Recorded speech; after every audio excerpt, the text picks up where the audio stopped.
धीरे बोलो, कोई सुन ना ले। ये बात हम सब के कानों में पड़ी होगी और हमारे मुंह से भी निकली होगी, लेकिन सोचने की बात यह है कि ये वाक्य कब कब हमारे मुंह से निकलता है और कब कब हमारे कानों में पड़ता है, क्योंकि ऐसे कम ही गुप्त राज होते हैं जो हम दूसरों के कानों में पड़ने नहीं देना चाहते। अक्सर परिवार में अशांति का कारण हम स्वयं ही होते हैं। हम इस बात को देख पाए भले ना देख पाए, पर ये असल सत्य है, क्योंकि जाने अनजाने मूर्खतावश हम खुद ही अपनी वो बातें दूसरों को बता देते हैं जो हमें कभी नहीं बतानी चाहिए। और वही बातें जो जाने अनजाने हमने किसी दूसरे के सामने बता दी थी, वही हमारे दुख का कारण बन जाता है, वही हमारे झगड़े का कारण बन जाता है। और फिर बाद में हमें पछतावा होता है कि मुझे ये बात किसी को बतानी नहीं चाहिए थी, मेरी ही गलती हुई कि मैंने जाने अनजाने ये बात सभी को बता दी। इसीलिए आज की जो बौद्ध कहानी मैं आपको सुनाने वाला हूं, उसे सुनने के बाद आपको 7 ऐसी बातें पता चलेंगी जो आपको कभी किसी को नहीं बतानी। ये जो 7 बातें हैं जो आपको किसी को नहीं बतानी, क्यों नहीं बतानी, इसके पीछे का तर्क भी मैं आपको दूंगा। और इन 7 बातों के अलावा अगर आपको लगता है कि कोई बात ऐसी है जो मुझसे छूट गई या मैं नहीं बता पाया, तो कमेंट सेक्शन में जरूर बताना। इससे पहले कि आप इस बौद्ध कहानी में खो जाएं, इस चैनल को सब्सक्राइब जरूर कर लें। तो चलिए कहानी शुरू करते हैं। एक समय की बात है, एक नगर में रिंकू नाम का एक युवक रहता था। वो युवक बहुत गरीब था, कुछ पैसा नहीं था उसके पास। 2 वक्त की दाल रोटी भी बड़ी मुश्किल से उसको नसीब होती थी। किसी काम की तलाश में दिन रात खोज करने पर भी उसे कोई काम नहीं मिल रहा था। फिर एक दिन उसने अपनी पत्नी के सामने अपनी सारी समस्या बता दी। उसने अपनी पत्नी को कहा कि मैं जिस जगह भी काम मांगने के लिए जाता हूँ तो हर कोई मुझे ये कहकर काम नहीं देता कि हमारे यहाँ काम की जरूरत नहीं है। मैं काम की तलाश कर करके थक चुका हूँ। मुझे समझ नहीं आता कि मैं तुम लोगों का पेट कैसे भरूंगा, अपने बच्चों को कैसे पालूंगा, और ये चिंता मुझे दिन रात खाए जा रही है। ये सुनकर उसकी पत्नी ने कुछ सोचकर कहा कि तुम एक आदमी के पास एक बार ही काम मांगने के लिए जाते हो, और जब वो काम नहीं देता तो तुम दोबारा उसके पास जाते तक नहीं हो। अगर तुम्हें उनसे काम लेना है तो तुम्हें हमदर्दी जतानी होगी, तुम्हें उनसे हमदर्दी हासिल करनी होगी, अपनी गरीबी दिखानी होगी, ताकि वो लोग तुम्हारी मजबूरी समझकर तुम्हें काम पर रख लें। इसीलिए शर्म मत करो, उन्हें अपनी मजबूरी बताओ, अपनी गरीबी बताओ, और इसी उपाय से तुम काम पा सकते हो। ये बात रिंकू के मस्तिष्क में बैठ गई और अगले दिन काम मांगने के लिए वो उसी सेठ के पास जा पहुंचा जहां पर वो पिछले दिन काम मांगने के लिए गया था। लेकिन इस बार उसने हाथ जोड़कर उस सेठ से प्रार्थना की, उससे विनती की कि वो बहुत गरीब है और उसे काम की बहुत आवश्यकता है। वो जो कुछ भी उसे देंगे वो उसमें संतुष्ट हो जाएगा, पर कृपया करके मुझे अपने यहाँ काम पर रख ले। उसकी ये हालत देखकर उस सेठ ने उसे अपने यहाँ काम पर रख लिया। वो रोज वहां पर काम पर जाने लगा। अंदर ही अंदर वो खुश तो था कि उसे काम तो मिला, लेकिन उसे वेतन दूसरे लोगों से कम मिलता था। वही काम जो दूसरे लोग कर रहे थे उन्हें ज्यादा वेतन मिल रहा था और इसे कम वेतन मिल रहा था। जब इस बारे में उसने अपने सेठ से कहा तो सेठ ने कहा कि देखो भाई, तुम्हें काम की जरूरत थी, मैंने तुम्हें काम दिया, मेरा धन्यवाद करने की बजाय तुम मुझसे शिकायत कर रहे हो, ये कैसी भलमनसाहत है। ये सुनकर रिंकू वहीं पर चुप हो गया। बात कहीं ना कहीं सत्य थी, सच थी। सेठ ने तो उसे उसकी मजबूरी के हिसाब से ही काम दिया था और इसीलिए वो उसे अपने अनुसार ही वेतन देता था। लेकिन धीरे धीरे उसने ये बात अपने सगे संबंधियों और अपने दोस्तों को भी बताना शुरू कर दी कि उसका सेठ कैसा आदमी है और उसे कितना वेतन देता है। समय बीतता रहा और रिंकू पूरी लगन के साथ अपना काम करता रहा। लेकिन अब परिस्थितियां बदलने लगी थी। सेठ अब रिंकू से दूसरे लोगों से ज्यादा काम लेता था और उनसे कम वेतन उसे देता था। ये बात रिंकू के मन को बहुत खलती थी। वो दूसरों से ज्यादा मेहनत कर रहा है और उनसे कम वेतन पा रहा है। इससे उसके आत्मसम्मान को बहुत गहरी चोट पहुंची।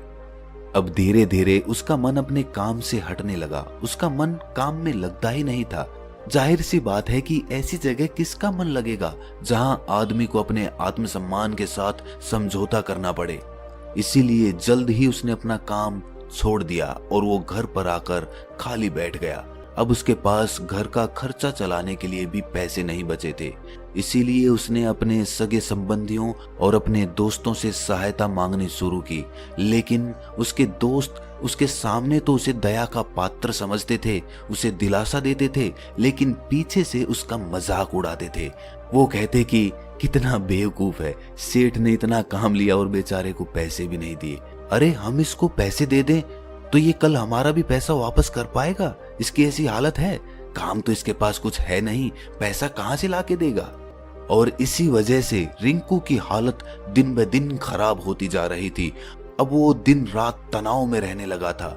वही दोस्त, वही सगे संबंधी जो उसके अपने होने का दिखावा करते थे, वो उसे दया का पात्र समझ रहे थे। उन्हें उसके ऊपर तरस आ रहा था। सब लोग आकर उसे ज्ञान तो बहुत देते थे, लेकिन कोई सहायता नहीं करता था। और अक्सर ऐसा ही होता है, ज्ञान देने वाले तो बहुत मिल जाते हैं, लेकिन मदद करने वाले, उंगली पकड़कर, हाथ पकड़कर आगे चलाने वाले कितने लोग मिलते हैं। एक दिन उसे पता चला कि पड़ोस के गांव में एक बौद्ध भिक्षु आया हुआ है जो बहुत ही ज्ञानी है। रिंकू इतना तनाव में था कि उसे कोई रास्ता नजर ही नहीं आ रहा था। इसीलिए जाने अनजाने वो उस बौद्ध भिक्षु के पास पहुंच जाता है। वहां पहुंचकर वो सीधे उनके पैरों में गिरकर रोने लग जाता है। वो रोते रोते उन्हें अपनी सारी परिस्थिति बताता है।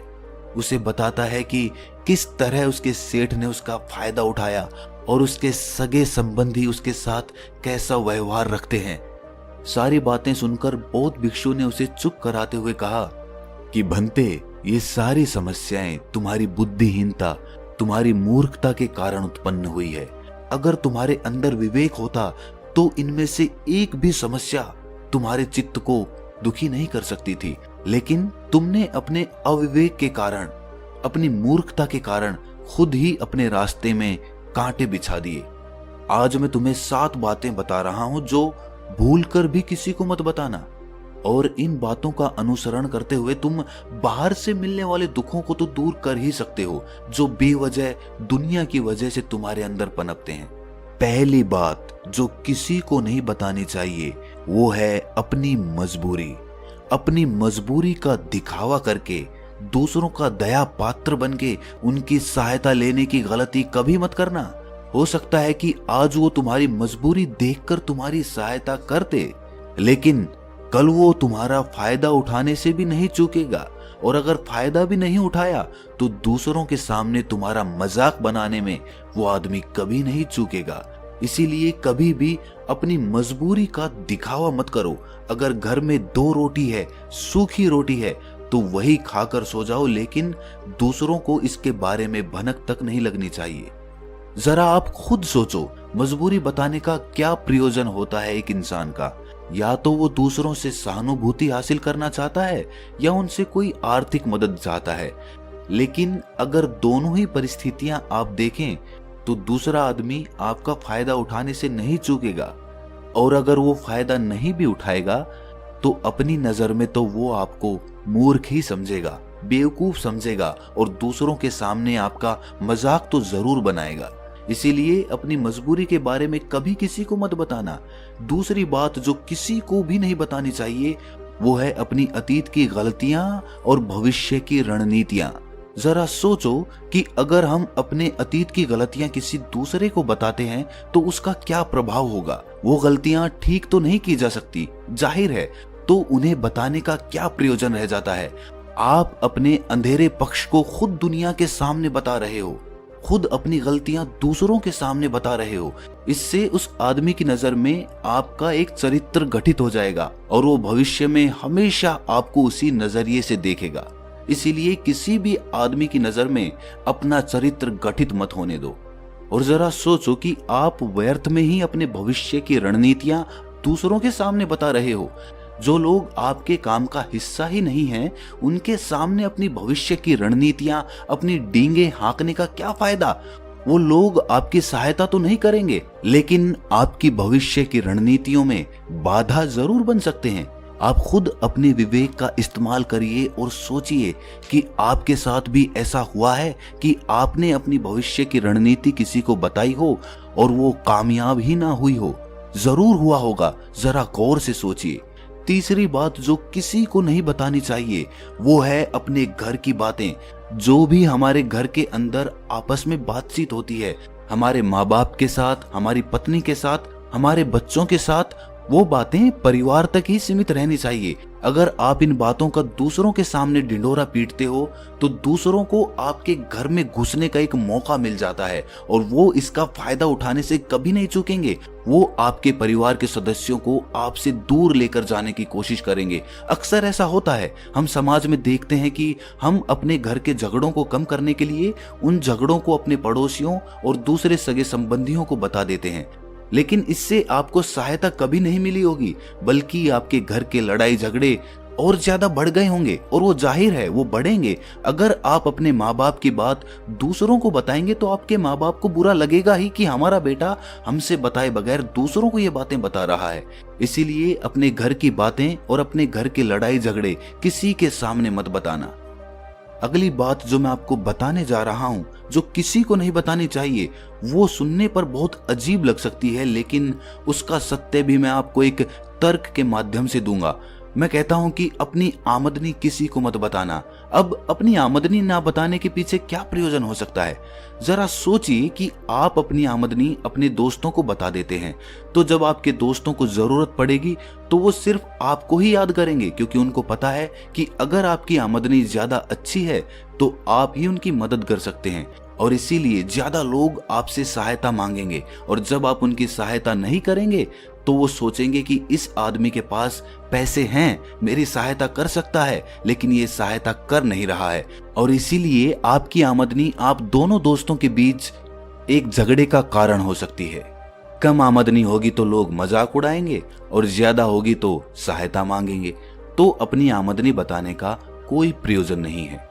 अगली बात जो मैं आपको बताने वाला हूं उसे अपनी गांठ बांध लेना और किसी को ये बात मत बताना। अपनी कमजोरियां और अपनी ताकत। अक्सर इंसान को पता नहीं होता है कि उसकी कमजोरी या उसकी ताकत क्या है, लेकिन अगर आपको अपनी कमजोरी और अपनी ताकत पता है तो पहली बात तो आप बहुत ही बुद्धिमान आदमी हैं, और दूसरी बात कि आपको ये बातें किसी से साझा नहीं करनी है, क्योंकि अगर आपकी कमजोरियां दूसरों को पता चल गई तो वो आपकी कमजोरियों का फायदा उठाएंगे, और अगर आपकी ताकत पता चल गई तो वही ताकत आपकी कमजोरी बन जाएगी, क्योंकि वो ताकत दूसरे आदमी को पता है और वो ताकत की काट भी ढूंढ ही लेगा। अपनी कमजोरी और अपनी ताकत अपनी पत्नी या अपने पति को भी नहीं बतानी चाहिए, क्योंकि इसके बाद आपको घर में उनसे हमेशा दब के रहना पड़ेगा। अगली बात जो किसी को नहीं बतानी चाहिए वो है अपने मित्र और अपने शत्रु। आप अपने मित्रों के बारे में अगर दूसरे लोगों को बताएंगे तो वो आपके मित्रों के साथ अपनी घनिष्ठता बनाकर आपको धोखा दिलवा सकते हैं। आपके गहरे मित्रों को आपसे दूर करने का प्रयास कर सकते हैं। अक्सर आम आदमी ऐसा नहीं करता, लेकिन आपके दुश्मन ऐसा करने की कोशिश कर सकते हैं। और दूसरी तरफ आपके शत्रु का भी किसी को नहीं पता लगना चाहिए, क्योंकि आज जो आपका मित्र है अगर कल वो आपका दुश्मन हो गया तो वो आपके दुश्मन के साथ ही मिलकर आपको परास्त कर सकता है, आपको धोखा दे सकता है। इसीलिए अपने सबसे अच्छे दोस्तों को भी अपने दुश्मन के बारे में कभी मत बताना। अगली और आखिरी बात कहना चाहता हूं कि जब तुम दान करते हो तो दान के बारे में भी किसी को मत बताना, नहीं तो दान करना व्यर्थ हो जाता है, बेकार हो जाता है।